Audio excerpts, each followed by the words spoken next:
Dios bendiga a cada una de sus vidas y sean bienvenidos a este su canal, Un Mensaje de Dios desde Canadá.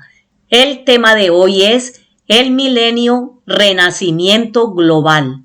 Libro del Apocalipsis, capítulo 20, versículos 4 al 6.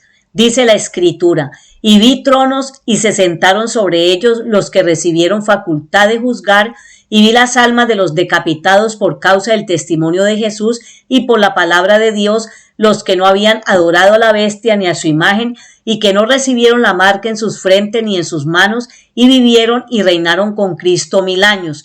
Pero los otros muertos no volvieron a vivir hasta que se cumplieron 1000 años. Esta es la primera resurrección. Bienaventurado y santo el que tiene parte en la primera resurrección.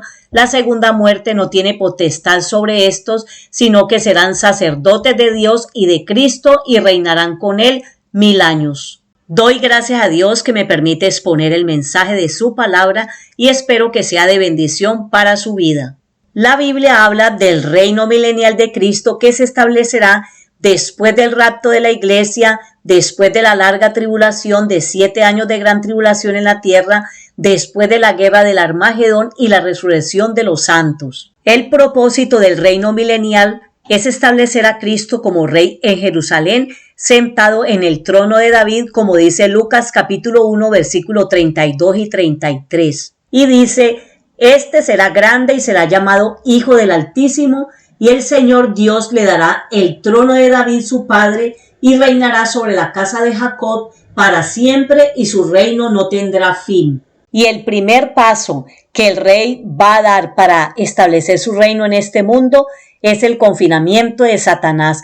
Apocalipsis capítulo 20 versículos del 1 al 3 dice: vi a un ángel que descendía del cielo con la llave del abismo y una gran cadena en la mano, y prendió al dragón, la serpiente antigua, que es el diablo y Satanás, y lo ató por 1000 años, y lo arrojó al abismo, y lo encerró, y puso su sello sobre él, para que no engañase más a las naciones hasta que fuesen cumplidos 1000 años, y después de esto debe ser desatado por un poco de tiempo. En la segunda venida de Cristo, descrita en el capítulo 19 del libro del Apocalipsis, versículo 20, nos dice que la bestia y el falso profeta fueron lanzados vivos dentro de un lago de fuego que arde con azufre. Sin embargo, el dragón que les había dado autoridad a estos dos había quedado libre, pero ahora él mismo será apresado. Y si usted observa, es curioso que quien se ocupa de Satanás es un ángel que desciende del cielo.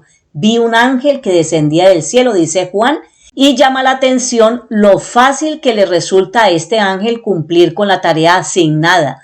Desde la perspectiva celestial, no parece que Satanás sea un ser tan poderoso, que el Señor lo reprenda. Y ahí donde leímos en Apocalipsis capítulo 20 del 1 al 3, aparecen juntos los 4 títulos con los que se designa al maligno en este libro: el dragón, la serpiente antigua, que es el diablo y Satanás. Ahí nos está indicando su naturaleza bestial y monstruosa, además de su carácter engañador y seductor. Y este malvado ser ha venido ejerciendo su influencia en el mundo desde el comienzo de la raza humana. Por eso se le describe como la serpiente antigua, lo describe Génesis capítulo 3 versículo 1.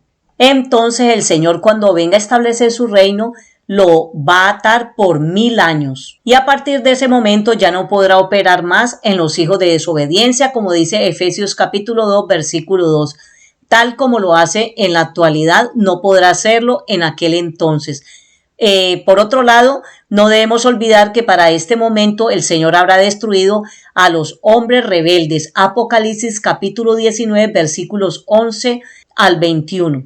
Pero tengamos en cuenta que este no será el destino final de Satanás, donde será castigado durante toda la eternidad. Se trata de un encierro temporal con la finalidad de restringir sus actividades. Dice la Escritura: para que no engañe más a las naciones. Y puesto que en la segunda venida de Cristo serán destruidos todos los rebeldes, quizá lo más razonable sea pensar que la referencia a las naciones que encontramos aquí en este capítulo debe ser interpretada como toda la humanidad. Es decir, Satanás no podrá seguir engañando al mundo con sus mentiras. En la actualidad, el diablo está suelto. No hay duda de que el diablo sigue engañando al mundo en nuestros días, porque si echamos un vistazo a nuestro alrededor, estamos viendo tantas evidencias de su engañosa y sanguínea actividad. Es toda una locura, es todo un desastre a nivel mundial. Total, se cumple el lamento del profeta Isaías en el capítulo 5, versículo 20, cuando él dice: ay de los que a lo malo dicen bueno y a lo bueno malo, que hacen de la luz tinieblas y de las tinieblas luz, que ponen lo amargo por dulce y lo dulce por amargo. Pero el día llega en que será encarcelado, encerrado, será arrojado al abismo, puesto el sello de Dios sobre él, no tiene orden de salida, ninguna fianza, no tiene absolutamente nada, tiene que quedarse allí todo ese tiempo hasta nueva orden. Estará en esa prisión por 1000 años y después de esto debe ser desatado por un poco de tiempo, dice la Escritura. Y la pregunta sería, ¿por qué es necesario soltar a Satanás de su prisión? Mire que en ocasiones las autoridades hacen eso y dejan de nuevo en libertad a los asesinos.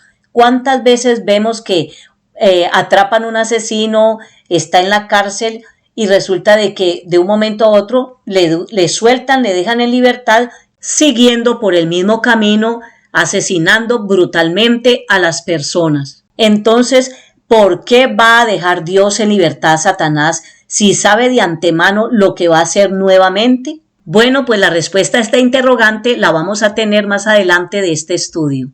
Por otro lado, hay algo importante de tener en cuenta y es que los santos reinarán con Cristo.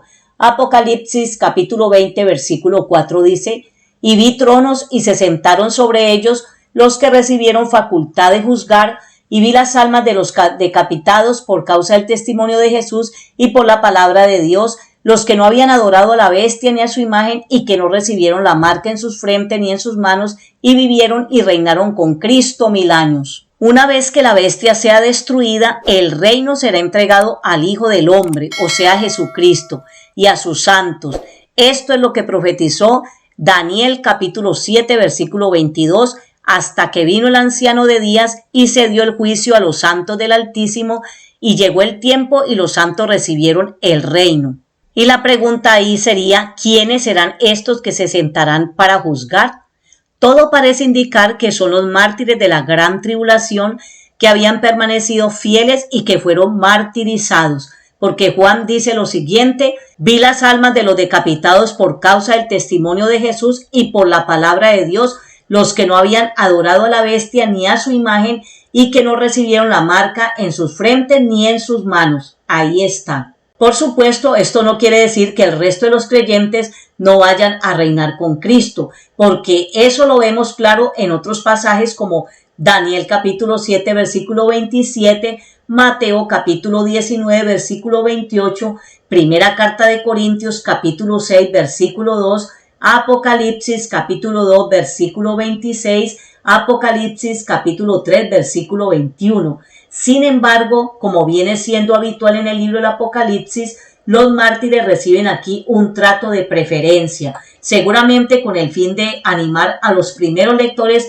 que estaban atravesando por situaciones muy difíciles de persecución. Bueno, y aquí también hay otra pregunta, y es ¿qué tipo de juicio se refiere aquí? Y no parece que se trate de un juicio para determinar el destino eterno de los hombres, no, porque eso tendrá lugar después. Ahí lo dice Apocalipsis capítulo 20 versículos 11 al 15. Lo que vemos aquí es que los santos tendrán un papel muy importante en la organización de los asuntos morales del reino de Dios, y esto nos obliga a cada uno de nosotros a preguntarnos si nos estamos preparando adecuadamente para esta tarea a futuro. ¿Cómo debería ser para nosotros un mundo justo? ¿Qué decisiones deberían ser tomadas para que este mundo cambiara? Creo que en cada uno de nosotros como hijos de Dios deberíamos estar haciéndonos estas preguntas y mucho más para ser útiles en el plan y en el propósito de Dios, porque el largo camino nos resta, nos espera un futuro glorioso al lado del Señor. Por otro lado, los mártires que salieron de la gran tribulación resucitarán físicamente, dice la Escritura, y vivieron y reinaron con Cristo 1000 años. Y lo más coherente resulta pensar que fueron muertos por causa de la fe de Jesús y ahora han resucitado para reinar con Cristo aquí en la tierra, en el mismo escenario donde tanto Cristo como ellos habían sido rechazados y muertos. Otra pregunta es, ¿por qué solo reinarán 1000 años con Cristo? Pues evidentemente no se trata del establecimiento definitivo del reino de Dios en esta tierra. Más bien, este periodo es presentado como una especie de preámbulo del reino eterno del Mesías. Podemos leerlo en Lucas capítulo 1, versículo 31 al 33, donde nos dice que su reino no tendrá fin. Durante el milenio tendrá lugar la primera resurrección. Apocalipsis capítulo 20, versículos 5 al 6 dice: pero los otros muertos no volvieron a vivir hasta que se cumplieron 1000 años. Esta es la primera resurrección. Bienaventurado y santo el que tiene parte en la primera resurrección. La segunda muerte no tiene potestad sobre estos, sino que serán sacerdotes de Dios y de Cristo y reinarán con él 1000 años. Entonces volvemos a preguntar, ¿quiénes serán los que resuciten en ese momento y quiénes los otros muertos que no volvieron a vivir hasta que se cumplieron 1000 años? En primer lugar, debemos decir algo que resulta obvio. No habrá una resurrección general de todos los muertos. Es verdad que el Señor Jesucristo habló de una resurrección para vida y otra para muerte, pero no especificó que ambas iban a ocurrir en el mismo momento. Evangelio de Juan capítulo 5, versículo 28 y 29. Dice: no os maravilléis de esto, porque vendrá hora cuando todos los que están en los sepulcros oirán su voz, y los que hicieron lo bueno saldrán a resurrección de vida, mas los que hicieron lo malo a resurrección de condenación. Aquí se especifica que habrá una primera y segunda resurrección. Ahora bien, en cuanto a esta primera resurrección, tendrá lugar al comienzo del milenio y parece que afectará a los creyentes que hayan sido muertos durante la gran tribulación, muy probablemente de mayoría judía. Por el contrario, la segunda resurrección no se producirá hasta después del milenio y tendrá que ver con los incrédulos, tal como lo vemos a continuación aquí en Apocalipsis capítulo 20, versículo 11 al 13, que nos habla del juicio del gran trono blanco para los perdidos, para los que van a ser condenados. Aquí también hay otra buena pregunta y es: ¿dónde debemos encuadrar la resurrección que tendrá lugar en el momento del arrebatamiento de la iglesia que nos habla primera carta a Tesalonicenses capítulo 4 versículos 16 y 17, donde dice que recibiremos al Señor en el aire y que también allí los muertos en Cristo resucitarán primero? Es evidente que el arrebatamiento tendrá lugar antes del milenio y por lo tanto también la resurrección de los creyentes que hayan muerto hasta ese momento. Esto nos lleva a pensar que cuando en Apocalipsis se habla de la primera resurrección, debamos entenderla como la resurrección de los creyentes, aunque esta puede ocurrir en diferentes etapas, una en el arrebatamiento y otra en el milenio. En este caso, los creyentes que hayan resucitado en el momento del arrebatamiento estarán en el cielo con el Señor. Primera carta a Tesalonicenses capítulo 4 versículo 17, y probablemente no participarán del milenio. Los que participan en la primera resurrección, la de los creyentes, serán librados de la condenación eterna. Apocalipsis capítulo 20 versículo 14. Y ya leímos en Apocalipsis 20, versículo 6, que hay una bienaventuranza. Bienaventurado y santo el que tiene parte en la primera resurrección. La segunda muerte no tiene potestad sobre estos. O sea, evidentemente la segunda muerte es la muerte eterna o condenación en el lago de fuego del que habla Apocalipsis capítulo 20, ahí versículo 14. Y los santos que participen en el milenio disfrutarán del pleno acceso y comunión con el Padre y el Hijo, serán sacerdotes de Dios y de Cristo. Además se añade, y reinarán con él 1000 años. El propósito de Dios cuando creó al hombre es que fuera su virrey en la tierra. Esto frustró cuando entró el pecado en el mundo, pero siguió siendo el deseo de Dios. Ahora, durante el milenio, Dios gobernará la tierra a través de hombres redimidos y resucitados. Pues esto es algo muy asombroso, muy maravilloso, que solamente está en el corazón, en el propósito y en el plan de Dios con la humanidad. Y no es Netflix, escrito está, aquí lo estamos estudiando en el libro del Apocalipsis. Y debemos entender que en su segunda venida, la venida de Cristo aquí en la tierra, su reinado aquí es temporal, como lo vemos, es limitado, son 1000 años sobre la tierra. Pero un día ya estaremos todos por toda una eternidad en el reino de los cielos, acompañados por el Señor. Entonces, ¿cuál será el propósito del milenio? Podremos decir que es cumplir las numerosas profecías del Antiguo Testamento que anunciaban un reino terrenal del Mesías con su pueblo Israel en Jerusalén. Durante el milenio la humanidad vivirá bajo unas condiciones ideales. Isaías capítulo 11, todo ese capítulo nos dice que el Señor Jesucristo habrá venido a reinar en la tierra.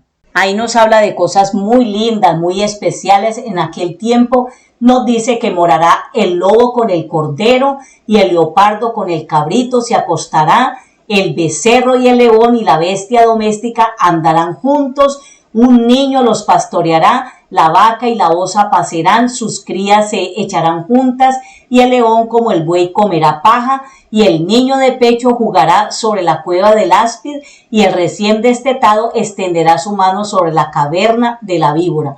No habrá mal ni dañarán en todo mi santo nombre, porque la tierra será llena del conocimiento de Jehová, como las aguas cubren el mar. Entonces, para ese tiempo, los rebeldes habrán sido destruidos, incluidos la bestia y el falso profeta, y al iniciar esta enseñanza vimos que este mismo diablo que engañaba a las naciones es atado y se le impide llevar a cabo sus malvadas intenciones. A todo esto hay que añadir que la tierra será poblada por muchas personas resucitadas y glorificadas, es decir, que ya serán perfectas. Sin embargo, todavía quedan algunas personas que no habrán muerto en la gran batalla y éstas vivirán en un entorno ideal. Entonces, ¿qué ocurrirá? Con frecuencia los seres humanos culpan de su pecaminosidad al entorno o a las circunstancias en que cada uno de nosotros vive, ¿verdad? Otros se quejan de sus gobernantes y de las leyes, etcétera. Pero esto ya no será una excusa durante el milenio. Dios creará un siglo de oro en el que desaparecerá todo tipo de injusticia social y de corrupción política como hoy día la vemos. En cierto sentido, el hombre vivirá en condiciones muy parecidas a las que había en el principio en el paraíso, lo que Dios creó para el hombre inicialmente. Y en otras ocasiones esto sucede a menudo. En su afán de eludir cualquier responsabilidad propia, el hombre culpa de la maldad en el mundo a Satanás, pero durante el milenio él también será atado y no podrá actuar. El hombre y solo el hombre será responsable de lo que ocurra a su alrededor en su entorno. Él será el responsable de lo que ocurra y ahí es donde el Señor destapa el corazón del ser humano. Y de verdad que es triste, pero al acabar el milenio vemos que los hombres se rebelan nuevamente contra Dios y su gobierno de justicia. Pero de este modo el milenio pondrá en evidencia que el problema del ser humano es muy profundo en su corazón. El pecado ha causado verdaderos estragos en el hombre y aún viviendo en las mejores condiciones imaginables, permanece su depravación. El mal está dentro del corazón humano y persiste aún sin la presencia de Satanás. La idea de que la naturaleza humana es básicamente buena es una enorme mentira. Y esta es una de las razones por las que este reino milenial tiene una duración limitada en lugar de ser eterno. Que Dios nos ayude a llegar al cielo y que Dios guarde nuestro corazón, como dice Proverbios capítulo 4 versículo 23, sobre toda cosa guardada, guarda tu corazón porque de él mana la vida. Hasta aquí esta enseñanza y no olvide que Cristo viene pronto a levantar su iglesia.